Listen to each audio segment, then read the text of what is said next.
एक दिन भाभी कमरे में अकेली बैठी थी। सागर उनके सामने आया और बोला, भाभी क्या आप मुझे शादी के बाद के बारे में सिखा सकती हैं? यह सुनते ही भाभी बहुत डर गई।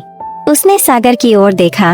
वह अब समझ गई कि सागर उससे क्या चाहता है। वह सागर से कहती है कि वह उसकी भाभी है और ऐसा कुछ नहीं हो सकता। सागर सुनने के मूड में नहीं था।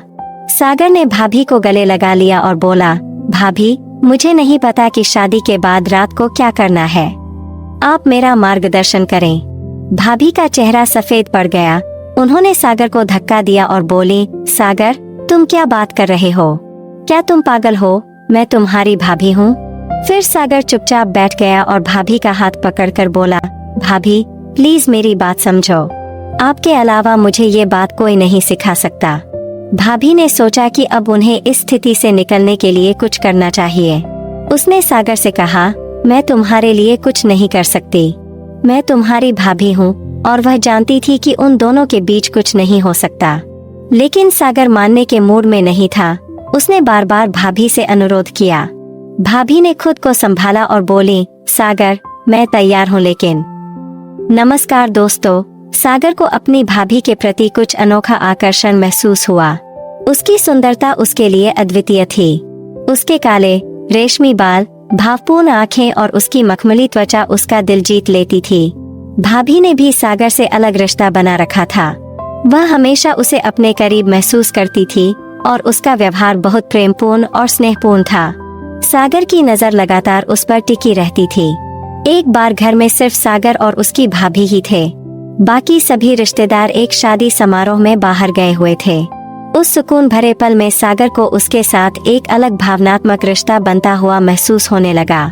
दोपहर के भोजन के बाद भाभी आराम करने के लिए लेट गई। सागर उनके कमरे में गया और धीरे से उन्हें उठाया और पूछा, भाभी क्या आप थक गई हैं? भाभी बोली, हाँ थोड़ा थक गई हूँ। भाभी ने आंखें खोली और पूछा, सागर तुम क्या कर रहे हो? कुछ नहीं भाभी, बस आपसे मिलने आया हूँ। सागर भाभी के पास बैठ गया और धीरे से भाभी का हाथ छूने लगा। उसने उसे नहीं रोका।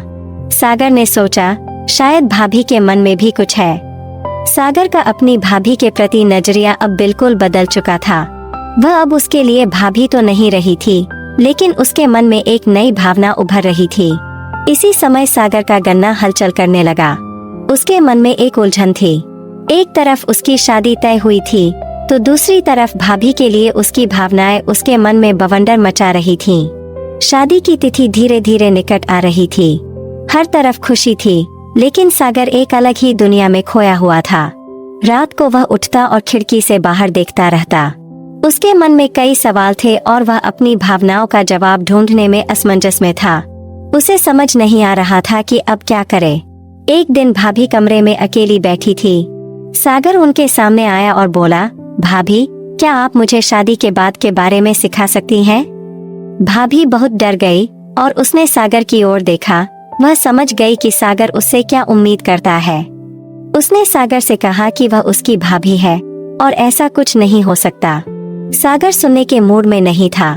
सागर ने भाभी को गले लगा लिया और बोला, भाभी मुझे नहीं पता कि शादी के बाद रात को क्या करना है।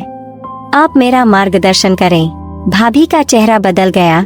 उसने सागर को धक्का दिया और बोली, सागर तुम क्या बात कर रहे हो? क्या तुम पागल हो? मैं तुम्हारी भाभी हूँ।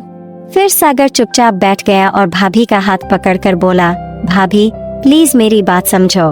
आपके अलावा मुझे ये बात कोई नहीं सिखा सकता।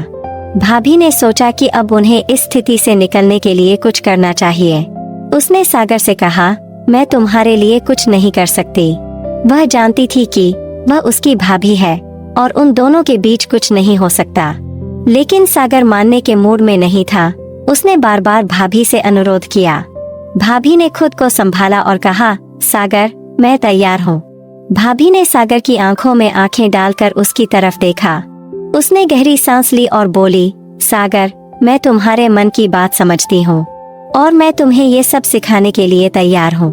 लेकिन रात को खाना खाने के बाद मैं तुम्हें सिखाऊंगी। तुम्हें अभी बहुत कुछ सीखना है। यह सुनकर सागर बहुत खुश हुआ। उसने भाभी को गले लगा लिया और बोला, भाभी आप बहुत अच्छी हो। भाभी ने सागर को तो शांत कर दिया, लेकिन उनका लाल ब्लाउज, पीली साड़ी और काला रंग उनकी सुंदरता में एक अनोखा आकर्षण ला देता था। उसकी गोरी त्वचा और काली आंखें सागर को उसकी ओर आकर्षित करती थीं। रात को भाभी सागर के कमरे में आई। उन्होंने सागर को बिस्तर पर लेटा दिया। भाभी ने सागर के गाल पर हाथ रखा और बोली, सागर, आज मैं तुम्हें बहुत कुछ सिखाती हूँ। उसने धीरे से बटन खोल दिया। सागर यह देखकर आश्चर्यचकित रह गया। भाभी अभी भी तरोताजा और आकर्षक लग रही थी। उसने सागर को अपने पास खींच लिया और उसके कान में कुछ फुसफुसाने लगी। सागर शर्म से लाल हो गया। उसे लगा कि आज उसकी जिंदगी का खास पल है। सागर ने जेब से एक गोली निकली और खा ली। अब वह स्पष्ट रूप से जानता था कि उसे क्या करना है। सागर ने गोली खा ली और उसकी भाभी ने उसे सब कुछ सिखा दिया। लेकिन गोली का असर बढ़ने से उसके शरीर में एक अलग ही ऊर्जा पैदा हो गई। उसकी आंखों में एक विशेष चमक थी। सागर ने भाभी की तरफ देखा और उनकी तरफ बढ़ने लगा। भाभी घबरा गई। उसने सागर को रोकने की कोशिश की, लेकिन उसने कुछ नहीं सुना। उसकी ताकत बढ़ गई और वह अपनी भाभी के काफी करीब आ गया। सागर ने उसमें प्रवेश किया। भाभी को बहुत दर्द हुआ। वो चिल्लाई, लेकिन सागर नहीं रुका। उसने अपने कार्य पर ध्यान केंद्रित किया और उसकी भाभी ने उससे विनती की, लेकिन कोई फायदा नहीं हुआ। आखिरकार सागर के शरीर की ऊर्जा खत्म हो गई और वह थककर अपनी भाभी पर गिर पड़ा। उसके चेहरे पर संतुष्टि का रंग था। भाभी ने ये सब देखा तो उसकी आंखों में आंसू आ गए। कुछ देर बाद सागर को होश आ गया। उसने इधर उधर देखा तो उसकी भाभी उसके बगल में सो रही थी। वह अपने किए पर शर्मिंदा था। उसे एहसास हुआ कि उसने क्या किया है। सागर उठ बैठा और भाभी को जगाया।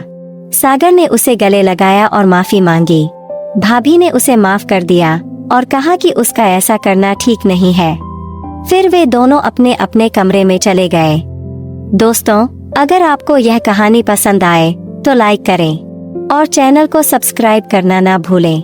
मिलते हैं अगले ऐसे ही वीडियो में। तब तक के लिए आप सभी का बहुत बहुत धन्यवाद।